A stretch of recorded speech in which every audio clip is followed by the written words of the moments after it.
నమస్తే. మనతో పాటు మాట్లాడడానికి ఆలేరు ఎమ్మెల్యే బీర్ల ఐలయ్య మనతో పాటు ఉన్నారు. రైట్ అన్న నమస్తే. సో ఏంటి మరి స్థానిక సంస్థల నగర అయితే గ్రామాలలో మోగుతా ఉంది. సో ఎట్లా ఉంది మరి పరిస్థితి స్థానిక సంస్థలకు సంబంధించి? ఏ గ్రామం పోయినా కాంగ్రెస్ పార్టీకి బ్రదమరంటున్నారు. కాంగ్రెస్ పార్టీకి సాటి లేదు. ఎక్కడ కూడా ఏ పార్టీ కూడా పోటీ లేదు. ఇలా ఏ గ్రామం పోయినా కాంగ్రెస్లో పోటీ పడుతుంది తప్ప అక్కడ బీఆర్ఎస్ కానీ బీజేపీ కూడా ఎక్కడ కూడా పోటీ లేదు. నామాత్ర పోటీ వాళ్ళు ఏదో వాళ్ళ ఉనికిని చాటుకోవడానికి వాళ్ళు చేస్తున్నారు. గత 10 ఏళ్ళుగా వాళ్ళు చేసింది ఏం లేదు. తెలంగాణ రాష్ట్రం మిగులు రాష్ట్రంగా ఉండి అప్పచెప్పిన కేసీఆర్కు కాంగ్రెస్ పార్టీ అధికారంలో వచ్చేసరికి 8,000 కోట్లతోటి నష్టం చేసింది. కాబట్టి తెలంగాణ ప్రజలు అర్థం చేసుకోరు. అందుకే పార్లమెంట్లో వాళ్ళకు గుడిసులు వచ్చింది, ఎమ్మెల్సీలో వాళ్ళకు డిపాజిట్ రాలేదు. ఇలా గ్రామాలలో సర్పంచ్ అభ్యర్థులు దొరుకుతలేరు. ప్రజాపాలన ద్వారా ఇందిరా మిల్లు వస్తున్నాయి, రేషన్ కార్డులు వచ్చినాయి, సన్న బియ్యం వచ్చినాయి. మహిళలకు 1 కోటి మంది మహిళలకు కోటి చేయడానికి లక్ష్యంతో ముందుకు పోతున్నాం. తెలంగాణలో మహిళ ఆత్మగౌరవం పెంచే విధంగా గౌరవ ముఖ్యమంత్రి పాలన ఉంది. కాబట్టి ఏ గ్రామం అయినా మహిళలు పెద్ద ఎత్తున నిన్న మనం చూస్తున్నాం. ఒక శారీ అంటే పుట్టింటి నుంచి శారీ వచ్చినట్టుగా అప్పుడు కేసీఆర్ ఇచ్చినమేమో 60 రూపాయల శారీ ఇచ్చి మహిళ ఆత్మగౌరవం దెబ్బతీసిండు. ఇలా మా ప్రజాపాలన గౌరవ ముఖ్యమంత్రి వాళ్ళకు నచ్చిన చీర వాళ్ళ మహిళా సంఘాల లీడర్ తోటి సిరిసిల్లకు పోయి చేనేత కార్మికులతో నేర్చిన చీరను ఇలా మా చెల్లెలకు మా తల్లులకు మా అక్కలకు ఇస్తున్నాం. కాబట్టి ఇలా గౌరవ ముఖ్యమంత్రి పాలనలో మహిళలు ఆత్మగౌరవం పెరిగింది.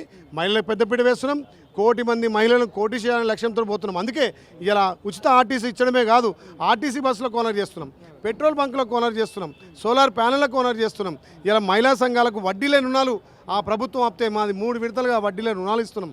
అంటే తెలంగాణలో మహిళలను ఆత్మగౌరవం ఇచ్చినాం.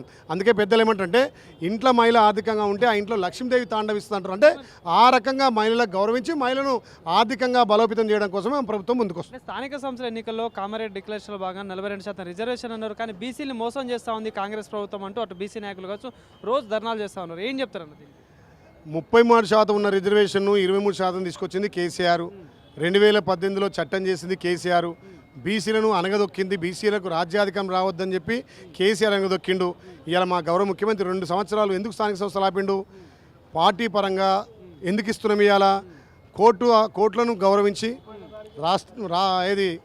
గవర్నర్ గౌరవించి చట్టాలను గౌరవించి మేము ముందుకు పోతున్నాం. కానీ గ్రామాలలో పరిపాలన సౌలభ్యంగా జరగాలంటే కేంద్రం మీద 3,500 కోట్లు రావాలంటే ఇక్కడ సర్పంచ్ ఎలక్షన్ అనివార్యం. కాబట్టి కోర్టును గౌరవించడం. కాబట్టి ఇలా మేము పార్టీ నుంచి 42% బీసీలకు ఎస్టీ ఎస్సీలకు స్థానం ఇచ్చుకుంటూ ముందుకు పోతున్నాం.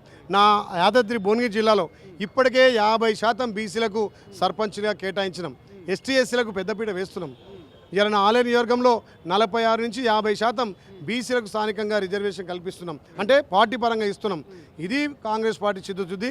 కామారెడ్డి డిక్లరేషన్కు లోబడే, కామారెడ్డి డిక్లరేషన్ కట్టుబడే ఇలా మా ప్రభుత్వం ముందుకు పోతుంది. అందుకే స్వతంత్రం రాకముందు నుంచి 1931 తర్వాత ఎవరు కూడా కొరగాని ఏ రాష్ట్రంలో సరిగ్గా జరగలే. ఇవాళ మా గౌరవ ముఖ్యమంత్రి ఒక రెడ్డి బిడ్డ ఉండి కూడా రాష్ట్రానికి ముఖ్యమంత్రిగా బీసీలకు పెద్దపీట వేయాలి, ఉద్యోగ ఉపాధి స్థానిక సంస్థలు ఇవ్వాలనే లక్ష్యంతో ఒక డెడికేట్ కమిటీ చేసి 9 షెడ్యూల్ చేర్చాలని. కానీ కేంద్రం మా బీసీల నోటికాడు బుక్క గుంజుకుంది. కాబట్టి ఇలా గ్రామాలలో బీఆర్ఎస్ పార్టీకి బీజేపీ పార్టీకి ఎక్కడ కూడా ఆధారం లేదు.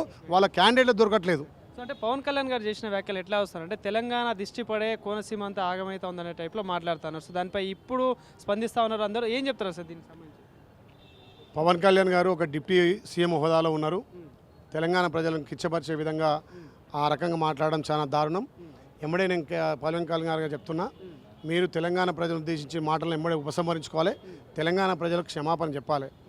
ఎందుకంటే గత నైజాం నుంచి కూడా మిమ్మల్ని ఆదరించి మీ కుటుంబాన్ని అభిమానించి హీరోలను చేసి మీరు ఇంత ధనికంగా కావడానికి తెలంగాణ ప్రజలే కారణం.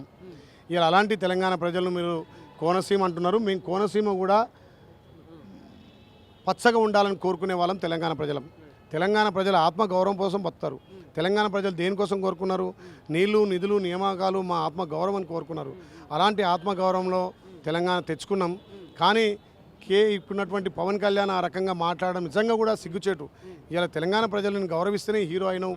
ఇలాను ఈ స్థాయికి వచ్చినావు అంటే తెలంగాణ ప్రజల ఆదరణ, తెలంగాణ ప్రజలు మీ సినిమాలు చూసారు. కాబట్టి ఇప్పటికైనా మాటలను ఉపసంహరించుకోకపోతే తెలంగాణలో నీ ఒక్క సినిమా కూడా ఆడించరు. తెలంగాణ ప్రజలు మంచోళ్ళు. ఇలా యువకులు మంచోళ్ళు. మిమ్మల్ని ఆదరించారు కాబట్టి మీరు ఈ స్థాయికి వచ్చారు. ఇప్పటికైనా ఆ మాటలు వాపసు తీసుకోకపోతే తెలంగాణలో నిన్ను తిప్పి కొడతారు, నీ సినిమాలకు ఆధారం ఉండదు, నీ సినిమాలు ఆడనీయరని చెప్పి హెచ్చరిస్తాం.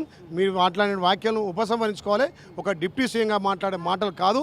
ఇంకా పవన్ కళ్యాణ్ హీరో అనుకుంటున్నావు, నిన్ను జీరో చేయడానికి ఒక్క నిమిషం పట్టదు. తెలంగాణ ప్రజలు ఆత్మగౌరవంతో బతికే ప్రజలు కాబట్టి వాళ్ళ ఆత్మగౌరవం కాపాడాలని పవన్ కళ్యాణ్ కోరుతున్నారు. Thank you.